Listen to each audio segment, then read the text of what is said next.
రాష్ట్రంలోని వయోవృద్ధులైన తల్లిదండ్రుల సంరక్షణ కోసం రాష్ట్ర ప్రభుత్వం కీలక బిల్లును సిద్ధం చేసింది.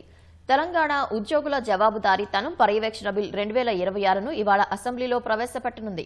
తల్లిదండ్రులను పట్టించుకొని ప్రభుత్వ, ప్రైవేటు ఉద్యోగుల వేతనంలో 15% నేరుగా కన్నవారి ఖాతాల్లో జమ చేయనున్నారు. ఇవాళ ఉదయం 10 గంటలకు అసెంబ్లీ ప్రారంభం కానుండగా ప్రశ్నోత్తరాలు, జీరో అవర్ కార్యక్రమాలు రద్దయ్యాయి.